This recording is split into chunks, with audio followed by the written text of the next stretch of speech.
చాలా రోజుల తర్వాత చిరంజీవి గారి సినిమా, అది కూడా యంగ్ లుక్లో, చాలా యంగ్ లుక్లో రాబోతుంది. ఇది ముందుగా మెగా మెగా ఫ్యాన్స్ అందరికీ ఒక హ్యాపీ అనమాట. ఎందుకంటే చిరంజీవి గారిని యంగ్ లుక్లో చూడబోతున్నాం, అది కూడా చాలా సంవత్సరాల తర్వాత. ఫస్ట్ అది హ్యాపీగా ఉంది. తర్వాత వచ్చేసి విక్టరీ వెంకటేష్ గారు, చిరంజీవి గారు కలిసి ఈ మూవీలో నటిస్తున్నారు కాబట్టి ఫ్యామిలీ ఎంటర్టైనర్ కాబోతుంది. అందులో మాత్రం ఎటువంటి సందేహం లేదు. ఫ్యామిలీ ఎంటర్టైన్మెంట్ కాబట్టి ఎటువంటి సందేహం లేదు. బాక్స్ ఆఫీస్ వద్ద కూడా కలెక్షన్ మామూలుగా రావు.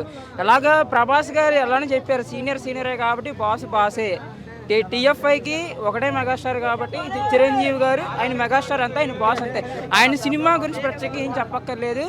ఎలాగైతే నయనతార చిరంజీవి గారి మధ్య మంచి కెమిస్ట్రీ, అలాగనే మీసాల పిల్ల సాంగ్ ఒకటి ఇప్పటికీ ఇన్స్టాలో మంచి వైరల్ అవుతుంది. అదే హైప్ అనేది సినిమా మీద కూడా ఉంది కాబట్టి సినిమా మాత్రం పర్ఫెక్ట్గా హిట్ అవుతుంది. 2026 మెగానామ్ సంవత్సరంగా మాత్రం ఖచ్చితంగా ఉండబోతుంది. ఇందులో మాత్రం ఎటువంటి సందేహం లేదు. ఎందుకంటే రేపు మార్చిలో పెద్ద రాబోతుంది, ఏప్రిల్ ఉస్తాద్ భగత్ సింగ్ రాబోతుంది, ఇప్పుడు మనశంకర్ వరప్రసాద్ దిగుతుంది. కాబట్టి 2026 క్లీన్ స్వీప్ మెగా ఫ్యామిలీకి, అది మాత్రం చెప్పచ్చు. Chiranjeevi Venkatesh first multi starrer movie కదా, ఎట్లుండబోతుంది అనుకుంటున్నారు? అదే అన్న చెప్తున్నాం, అదే చెప్తున్నాం కదన్నా.